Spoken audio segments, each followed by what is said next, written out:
नमस्कार दोस्तों, आप सभी का स्वागत है आपके अपने YouTube channel study today with Viplav में। तो दोस्तों, आज के इस वीडियो में हम JAC board class 10th Hindi B का मॉडल क्वेश्चन पेपर सेट 2 का सॉल्यूशन देखेंगे। और यह मॉडल पेपर जो है प्रथम शब्दिक परीक्षा 2021-22 के लिए JCRT द्वारा जारी की गई है। और इसी मॉडल क्वेश्चन पेपर आधारित जो है इस बार प्रथम शब्दिक परीक्षा यानी कि टर्म 1 एग्जाम में भी पेपर देखने को मिलेगा। जैसा कि इस बार सभी प्रश्न बहुविकल्पीय होंगे यानी कि MCQ फॉर्म में होंगे। समय मिलेगा इस बार 1 घंटा 30 मिनट। कुल पूर्णांक रहेगा आपका 40। कुल प्रश्नों की संख्या रहेगा आपका 40 और एक एक करके सभी का उत्तर जो है इस वीडियो में हम लोग जानेंगे।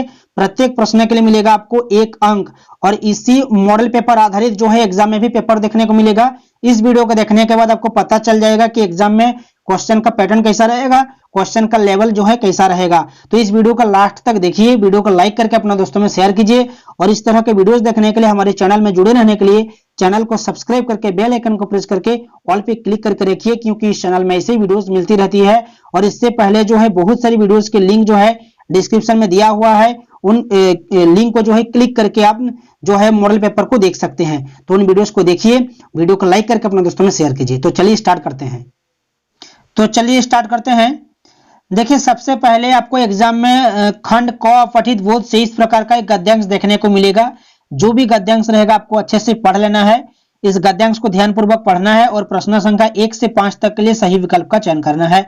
मैं तो इस गद्यांश को पढ़ लिया हूं, आप भी अच्छे से इस गद्यांश को पढ़ लीजिएगा, क्योंकि ऐसा भी हो सकता है कि एग्जाम में इसी गद्यांश को सेम टू सेम जो है एग्जाम में उठा ले। इसलिए जो है इस गद्यांश को अच्छे से पढ़ लीजिएगा। मैं डायरेक्ट जो है प्रश्न की ओर चलता हूं। जैसे कि यहाँ पर पहला प्रश्न है कि इस गद्यांश में किस बात के प्रति सतर्क किया गया है। इस गद्यांश में किस बात के प्रति सतर्क किया गया है? बुद्धि के अतिरेक के प्रति, कल्पना के अतिरेक के प्रति, यथार्थ की आकांक्षी अभिव्यक्ति के प्रति, सौंदर्य के अतिरेक के प्रति। देखिए, इस क्वेश्चन का आंसर जानने के लिए आपको इस गद्यांश में जाना पड़ेगा, लेकिन इस गद्यांश को आपको अच्छे से पढ़ लेना है, क्योंकि इस क्वेश्चन का आंसर जो है आपको डायरेक्ट इस गद्यांश से नहीं मिलेगा। ठीक है, इस गद्यांश को आपको डीपली पढ़ना है। पढ़ने के बाद जो है आपको पता चलेगा कि इस क्वेश्चन का आंसर कौन सा होगा। तो इस गद्यांश के आधार पर इस क्वेश्चन का आंसर हो जाएगा आपका कल्पना के अतिरेक के प्रति। कल्पना के अतिरेक के प्रति जो है आपका यहां पर सही होगा। नेक्स्ट है यहाँ पर सुंदर वह है जो डैश करती है। तो चलिए इस प्रश्न का उत्तर हम लोग जो है इस गद्यांश से ढूंढते हैं।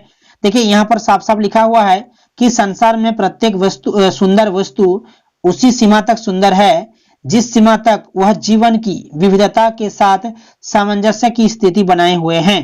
तो इस क्वेश्चन का आंसर हो जाएगा आपका ऑप्शन नंबर बी, सामंजस्य। ऑप्शन नंबर बी आपका यहां पर सही होगा। नेक्स्ट क्वेश्चन देखिए। नेक्स्ट है सबसे अधिक दंडनीय व्यक्ति कौन है। सबसे अधिक दंडनीय व्यक्ति कौन है? चलिए इस क्वेश्चन का आंसर हम लोग यहां से ढूंढते हैं। देखिए, यहां पर साफ साफ लिखा हुआ है कि संसार में सबसे अधिक दंडनीय व्यक्ति वह व्यक्ति है जिसने यथार्थ के कुत्सित पक्ष को एकत्र कर नरक का आविष्कार कर डाला। क्योंकि इस चित्र ने मनुष्य की सारी बर्बरता को चुन चुन कर ऐसे वोरेवार ढंग से प्रदर्शित किया कि जीवन के कोने कोने में नरक गढ़ा जाने लगा। तो इस क्वेश्चन का आंसर हो जाएगा आपका यहां पर देखिए ऑप्शन नंबर सी में दिया हुआ है, यथार्थ का घिनौना रूप प्रस्तुत करने वाला सबसे अधिक दंडनीय व्यक्ति कौन है। यथार्थ का घिनौना रूप प्रस्तुत करने वाला ऑप्शन नंबर सी आपका यहां पर सही होगा। नेक्स्ट क्वेश्चन देखिए। नेक्स्ट क्वेश्चन है सौंदर्य उपयोगी तभी होता है जब। सौंदर्य उपयोगी तभी होता है जब जीवन का स्पर्श मिलता है, कल्पना का स्पर्श मिलता है, बुद्धि का स्पर्श मिलता है, भावना का स्पर्श मिलता है। इस गद्यांश के आधार पर इस क्वेश्चन का आंसर हो जाएगा जीवन का स्पर्श मिलता है। ऑप्शन नंबर ए आपका यहां पर सही होगा। नेक्स्ट क्वेश्चन देखिए। नेक्स्ट क्वेश्चन है आपका यहां पर नरक का विलोम शब्द क्या है। नरक का विलोम शब्द हो जाएगा आपका स्वर्ग, जो कि ऑप्शन नंबर सी में दिया हुआ है। ठीक है, चलिए नेक्स्ट की ओर चलिए। नेक्स्ट रहेगा आपका इस प्रकार का एक पद्यांश प्रश्न रहेगा आपका यहां पर कि प्रस्तुत पद्यांश को ध्यानपूर्वक पढ़कर प्रश्न संख्या 6 से 10 तक के लिए सही उत्तर का चयन करें। जो भी पद्यांश रहेगा आपको अच्छे से पढ़ लेना है और पढ़ने के बाद जो है नीचे की ओर जाना है। नीचे प्रश्न जैसे कि यहां पर दिया हुआ है कि कलम को बड़ी शक्ति कहा गया है क्योंकि वह बहुत महंगी होती है, उत्साह, उमंग, आत्मविश्वास आदि विचारों को जन्म देती है, उसे अपने पास संभाल कर रखना आसान नहीं है, कलम का कोई मोल नहीं है।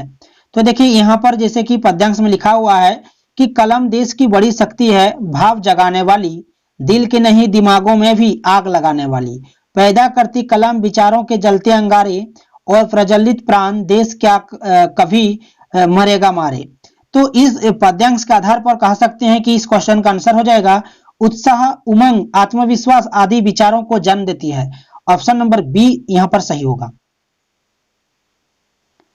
नेक्स्ट क्वेश्चन है पैदा करती कलम विचारों के जलते अंगारे द्वारा कवि ने जिन विचारों की बात की है। गर्मी से भरे विचार, निर्भीकता, जोश और साहस से भरे विचार, दुखों से भरे विचार, क्रोध से भरे विचार। यहां पर देखिए पैदा करती कलम विचारों के जलते अंगारे,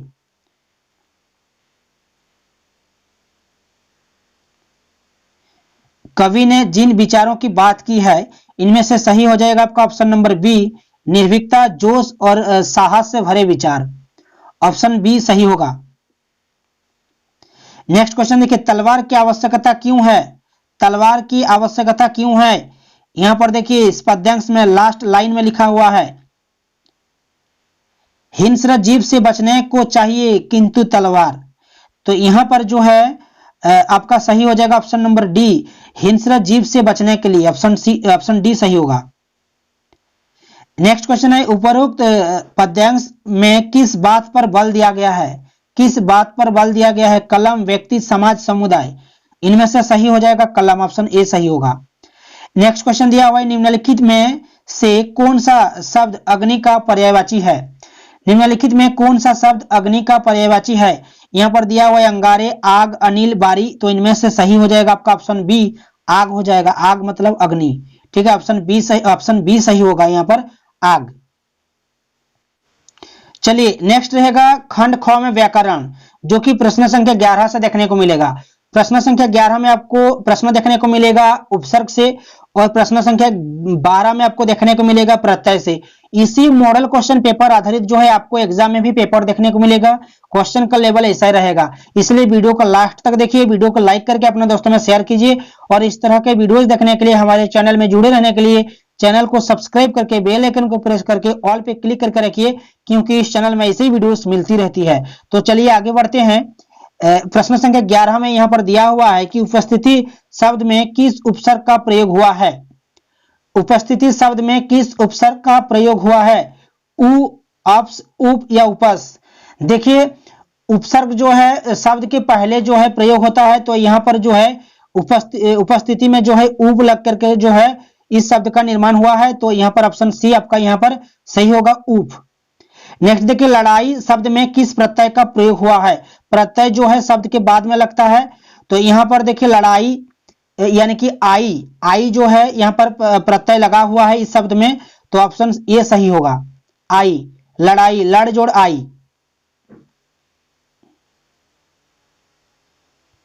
क्लियर है। तो आई जो है इस शब्द में प्रत्यय जो है प्रयोग हुआ है। नेक्स्ट क्वेश्चन देखिए, नेक्स्ट क्वेश्चन है यहां पर व्यर्थ शब्द में किन वर्णों की संधि हुई है। व्यर्थ शब्द में किन वर्णों की संधि हुई है। देखिए व्यर्थ को अगर हम यहां पर संधि विच्छेद करते हैं तो हो जाएगा आपका वी जोड़ अर्थ। तो यहां पर जो है देखिए हर्षई की मात्रा है, यानी कि छोटी ई की मात्रा है, और यहां पर अ है, तो हो जाएगा आपका ई जोड़ अ, ठीक है। ई जोड़ अ हो जाएगा आपका, जो कि ऑप्शन नंबर ए में भी दिया हुआ है और ऑप्शन नंबर बी में भी दिया हुआ है। तो इनमें से सही जो है आपका ए और बी यहां पर दोनों ऑप्शन में दिया हुआ है, लेकिन आपको एग्जाम में जो है दोनों ऑप्शन में ऐसा देखने को नहीं मिलेगा, किसी एक में देखने को मिलेगा। तो आप याद रखिएगा यहां पर व्यर्थ का जो है यहां पर संधि विच्छेद हो जाएगा वी जोड़ अर्थ, यानी कि इसका सही आंसर हो जाएगा ई जोड़ आ। क्लियर है। नेक्स्ट देखिए, नेक्स्ट है यहां पर घुड़ दौड़। घुड़ दौड़ का सही संधि विच्छेद क्या है। घुड़ दौड़ का संधि विच्छेद हो जाएगा यहां पर घोड़ा जोड़ दौड़, घुड़ दौड़, ठीक है। तो ऑप्शन डी आपका यहां पर करेक्ट होगा। नेक्स्ट क्वेश्चन है निम्नलिखित कथन में गलत कथन का चयन कीजिए। निम्नलिखित कथन में गलत कथन का चयन कीजिए। यहां पर दिया हुआ है ऑप्शन ए में सर के बाद सर के मेल से उनमें जो विकार सहित परिवर्तन होता है उसे स्वर संधि कहते हैं, बिल्कुल सही बोला गया है। ऑप्शन बी में बोला गया है कि व्यंजन के बाद किसी स्वर या व्यंजन के आने से उस व्यंजन में जो परिवर्तन होता है वह व्यंजन संधि कहलाता है, बिल्कुल सही बोला गया है। ऑप्शन नंबर सी में दिया हुआ है विसर्ग के बाद किसी स्वर अथवा व्यंजन के आने से विसर्ग में जो परिवर्तन होता है वह विसर्ग संधि कहलाता है, ये भी बिल्कुल सही बोला गया है।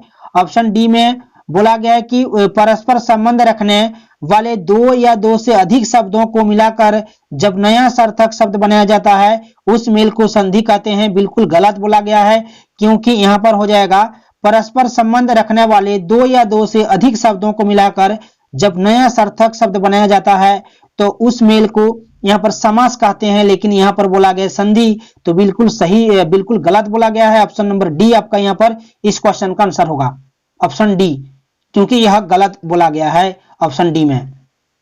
क्लियर है। नेक्स्ट क्वेश्चन देखिए, नेक्स्ट क्वेश्चन है यहाँ पर ततारा की तलवार एक विलक्षण रहस्य थी। ततारा की तलवार एक विलक्षण रहस्य थी, इस वाक्य में से संज्ञा पदवंत छाटिए। देखिए इनमें से संज्ञा पदवंत जो है आपका हो जाएगा विलक्षण रहस्य, जो कि ऑप्शन नंबर डी। नेक्स्ट रहेगा आपका प्रश्न संख्या 17 में एक विलोम शब्द। यहां पर बोला गया कि मुख का विलोम शब्द क्या है, मुख का विलोम शब्द क्या है, तो यहां पर हो जाएगा आपका वाचाल, जो कि ऑप्शन नंबर डी सही होगा। ठीक है। और विलोम शब्द का यहां पर बहुत सारा आपको वीडियोस जो है इस चैनल में मिल जाएगा, तो डिस्क्रिप्शन में मैं कुछ वीडियोस के लिंक जो है डाल दूंगा, आप लोग जो है उन वीडियोस को देख लीजिएगा। नेक्स्ट रहेगा आपका एक पर्यायवाची शब्द से क्वेश्चन रहेगा। यहां पर जैसे कि प्रश्न दिया हुआ है कि आकाश का पर्यायवाची शब्द क्या है, आकाश का पर्यायवाची शब्द क्या है, तो आकाश का पर्यायवाची शब्द इनमें से सही हो जाएगा आपका। देखिए आकाश का पर्यायवाची शब्द का अगर हम बात करें तो हो जाएगा व्योम, व्योम हो जाएगा, गगन हो जाएगा, अभ्रा हो जाएगा, अंबर हो जाएगा, नभ हो जाएगा, अंतरिक्ष, आसमान, अनंत, देव, ये सब होता है। तो यहाँ पर देखिए इनमें से एक शब्द यहाँ पर दिया हुआ है व्योम, जो कि आकाश का पर्यायवाची शब्द है, व्योम, जो कि ऑप्शन नंबर सी आपका यहाँ पर सही होगा। तो चलिए नेक्स्ट की ओर चलिए। नेक्स्ट क्वेश्चन रहेगा आपका खंड ग में रहेगा आपका पाठ्य पुस्तक। पाठ्य पुस्तक से प्रश्न आपको देखने को मिलेगा 19 से 23 तक। सबसे पहले तो आपको पाठ्य पुस्तक से इस प्रकार का एक पद्यांश देखने को मिलेगा, जैसे कि यहाँ पर दिया हुआ है ऐसी वाणी बोली मन का आपा खोई, अपना तन शीतल करे औरन का सुख होई। कबीरदास जी कहते हैं कि मनुष्य को ऐसी बोली बोलनी चाहिए जो मन के अहम को दूर करे, अर्थात अहंकार रहित मधुर बोली बोलनी चाहिए। जैसे कि यहाँ पर लिखा हुआ है ऐसी वाणी बोलिए मन का आपा खोई, आपा यानी कि अहंकार, अहंकार दूर करे। मधुर वाणी अपने को शांति प्रदान करती है, अपना तन शीतल करे, शांति प्रदान करती है, और दूसरों को सुख प्रदान करती है, औरन को सुख होई। मधुर बोली बोलने वाले और सुनने वाले सभी प्रसन्न होते हैं। तो यहाँ पर जो प्रश्न दिया हुआ है यहाँ पर कि साखी में आए वाणी शब्द का क्या अर्थ है, बोल वचन बातें उपयुक्त सभी। तो इस क्वेश्चन का आंसर हो जाएगा उपयुक्त सभी, बोल वचन बातें जो है वाणी शब्द का अर्थ है।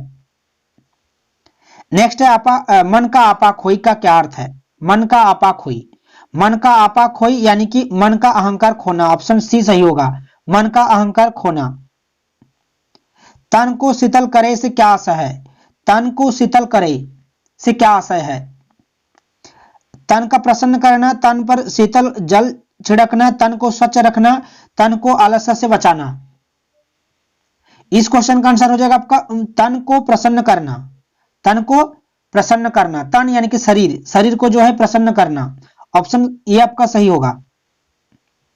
नेक्स्ट क्वेश्चन है प्रस्तुत साखी में किस बात पर बल दिया गया है, प्रस्तुत साखी में किस बात पर बल दिया गया है, स्वच्छ रहने पर, मीठे बोल बोलने पर, शरीर को शीतल करने पर, क्रोध पर वश करने पर। तो इनमें से सही हो जाएगा आपका ऑप्शन बी सही होगा, मीठे बोल बोलने पर, ऑप्शन बी सही होगा। नेक्स्ट क्वेश्चन देखिए, कबीर के अनुसार ऐसी वाणी बोलनी चाहिए जो सबको सुख दे, औरों को सुख दे, कुछ व्यक्तियों को सुख दे, स्वयं को सुख दे। तो इनमें से सही हो जाएगा आपका यहां पर सबको सुख दे, ऑप्शन ए आपका यहां पर सही होगा। चलिए नेक्स्ट क्वेश्चन है निम्नलिखित प्रश्नों के सही विकल्प का चयन कीजिए। प्रश्न संख्या 24 में लिखा हुआ है मनुष्यता में ईश्वर का साथ पाने वालों में सबसे बड़ा उदाहरण किसका है। महात्मा बुद्ध का, महात्मा वीर का, महावीर का, इनमें से कोई नहीं। इस क्वेश्चन का सही आंसर हो जाएगा आपका महात्मा बुद्ध का। नेक्स्ट है महाविभूति का क्या अर्थ है? बहुत बड़ा सागर, बहुत बड़ा धन, बहुत बड़ा व्यक्ति, देश का राजा। महाविभूति का अर्थ क्या है? इनमें से सही हो जाएगा बहुत बड़ा धन, ऑप्शन बी सही होगा। नेक्स्ट है मनुष्यता कविता के आधार पर बताइए कि मनुष्य को अपने चुने हुए मार्ग पर किस तरह चलना चाहिए? मजबूती से, दुखी हृदय से, मन से या खुशी से? इनमें से सही हो जाएगा खुशी से। नेक्स्ट क्वेश्चन है कबूतर को बचाने के लिए अपना मांस किसने दिया था? रतिदेव ने, उसी नर के राजा शिवी ने, प्रहलाद ने या राजा ने? तो इनमें से सही हो जाएगा आपका ऑप्शन बी, उसी नर के राजा शिवी ने दिए थे, ऑप्शन बी सही होगा। नेक्स्ट क्वेश्चन देखिए, नेक्स्ट क्वेश्चन है पावस ऋतु भी, पर्वत प्रदेश, पल पल परिवर्तित प्रकृति वेश, इन पंक्तियों में किस ऋतु की बात कही गई है? तो वर्षा ऋतु की बात कही गई है, वर्षा ऋतु, ऑप्शन बी सही होगा। नेक्स्ट क्वेश्चन है पर्वत प्रदेश में पावस कविता में तालाब में से किसका प्रतिबिंब झांक रहा है? तालाब में से किसका प्रतिबिंब झांक रहा है? वृक्ष का, पक्षियों का, आकाश का या पर्वत का? पर्वत प्रदेश में पावस कविता में तालाब में से किसका प्रतिबिंब झांक रहा है? तो इनमें से सही हो जाएगा ऑप्शन डी, पर्वत का। नेक्स्ट है पर्वतों की छाती पर बहने वाले झरने कैसे लग रहे हैं? शांत जल के समान, वृक्षों के समान, रेत के समान या मोतियों की लड़ियों के समान? तो ऑप्शन डी सही होगा, मोतियों की लड़ियों के समान, ऑप्शन डी सही होगा। नेक्स्ट है पर्वत प्रदेश में पावस कविता में कौन किसका गौरवगान कर रहा है? पर्वत प्रदेश में पावस कविता में कौन किसका गौरवगान कर रहा है? तो ऑप्शन ए सही होगा, झरने पर्वतों का, ऑप्शन ए सही होगा, झरने पर्वतों का, ऑप्शन ए। चलिए नेक्स्ट क्वेश्चन रहेगा इस प्रकार का एक गद्यांश और प्रश्न रहेगा आपका 32 से 36 तक। तो जो भी गद्यांश रहेगा आप लोग अच्छे से पढ़ लीजिएगा। मैं इस गद्यांश को पढ़ लिया हूं, मैं डायरेक्ट जो है प्रश्न की ओर चलता हूं। जैसे कि प्रश्न संख्या 32 में लिखा हुआ है कि बड़े भाई ने लेखक को क्या नसीहत दी। चार ऑप्शन आपके सामने इस प्रकार होंगे। पहले लोग 8वां दर्जा पास करके नायब तहसीलदार हो जाते थे। पढ़ाई के साथ खेल कूद भी जरूरी है। समझ किताब पढ़ने से आती है। जिंदगी के तजुर्बों का कोई मोल नहीं है। तो इस क्वेश्चन का आंसर हो जाएगा आपका ऑप्शन नंबर ए, पहले लोग 8वां दर्जा पास करके नायब तहसीलदार हो जाते थे। नेक्स्ट क्वेश्चन देखिए, नेक्स्ट क्वेश्चन है बड़े भाई के अनुसार लेखक अपने दिल में क्या सोचता होगा। बड़े भाई के अनुसार लेखक अपने दिल में क्या सोचता होगा। तो इस गद्यांश के आधार पर जो है इस क्वेश्चन का आंसर हो जाएगा बड़े भाई को मुझे कुछ कहने का हक नहीं है, ऑप्शन बी सही होगा। नेक्स्ट है बड़े भाई की कौन सी बात लेखक के दिल में उतर गई। पढ़ने के साथ साथ खेलना भी चाहिए, रटने से कोई फायदा नहीं, मैं तुमसे 5 साल बड़ा हूं और इस अंतर को कोई नहीं मिटा सकता, तुम कभी मेरे दर्जे में नहीं आ सकती। देखिए इस गद्यांश के आधार पर जो है इस क्वेश्चन का आंसर हो जाएगा मैं तुमसे 5 साल बड़ा हूं और इस अंतर को कोई नहीं मिटा सकता। नेक्स्ट बड़े भाई के अनुसार व्यक्ति कब समझदार होता है। बड़े भाई के अनुसार व्यक्ति कब समझदार होता है, जब उसे जिंदगी का अनुभव होता है, जब वह किताबें पढ़ता है, जब वह खेलता कूदता है, जब वह एमए एवं डीएलएड कर लेता है। तो इनमें से सही हो जाएगा आपका ऑप्शन ए, जब उसे जिंदगी का अनुभव होता है, ऑप्शन ए सही होगा, जब उसे जिंदगी का अनुभव होता है। नेक्स्ट देखिए वह जन किस काम का जो हमारे डैश की हत्या कर डाले। आत्मगौरव, सम्मान, बड़े भाई या छोटे भाई। इस क्वेश्चन का आंसर हो जाएगा इनमें से ऑप्शन ए सही होगा, आत्मगौरव। नेक्स्ट क्वेश्चन देखिए निम्नलिखित प्रश्नों के सही विकल्प का चयन कीजिए। प्रश्न संख्या 37 से 40 तक रहेगा, जो कि 37 नंबर में दिया हुआ है। डायरी का एक पन्ना के अनुसार लेखक ने पढ़ना लिखना बिना स्कूल गए कैसे सीखा। स्वाध्याय से, गुरु से, माता पिता से, भाई से। इनमें से सही हो जाएगा आपका स्वाध्याय से, ऑप्शन ए सही होगा। नेक्स्ट क्वेश्चन है बड़े बाजार के मकानों पर क्या फहराया गया था। बड़े बाजार के मकानों पर क्या फहराया गया था। राष्ट्रीय झंडा फहराया गया था, ऑप्शन ए सही होगा। नेक्स्ट क्वेश्चन है, कोलकाता में किस बात की खुशी मनाई जा रही थी? कोलकाता में किस बात की खुशी मनाई जा रही थी? अघोषित स्वतंत्रता मिलने की खुशी। ऑप्शन सी सही होगा, अघोषित स्वतंत्रता मिलने की खुशी में। ऑप्शन सी सही होगा। नेक्स्ट क्वेश्चन देखिए, नेक्स्ट क्वेश्चन है, लारियां शहर में क्यों घुमाई जा रही थी? लारियां शहर में क्यों घुमाई जा रही थी? क्रांतिकारियों के साथ देने के लिए, क्रांति को बढ़ावा देने के लिए, स्वतंत्रता सेनानियों का हौसला बढ़ाने के लिए, या स्वतंत्रता सेनानियों का हौसला पस्त करने के लिए। तो इनमें से सही हो जाएगा आपका ऑप्शन नंबर डी, स्वतंत्रता सेनानियों का हौसला पस्त करने के लिए। तो दोस्तों ये थे हिंदी 20 से 40 वीवीआई एमसीक्यूज। वीडियो को अगर अच्छा लगा है तो वीडियो को लाइक करके अपने दोस्तों में शेयर कर दीजिएगा, और इस तरह के वीडियोस देखने के लिए हमारे चैनल में जुड़े रहने के लिए चैनल को सब्सक्राइब करके बेल आइकन को प्रेस करके ऑल पे क्लिक करके रखिएगा, क्योंकि इस चैनल में ऐसे ही वीडियोस मिलती रहती है। तो दोस्तों मिलते हैं नेक्स्ट वीडियो में, तब तक के लिए बाय, थैंक यू।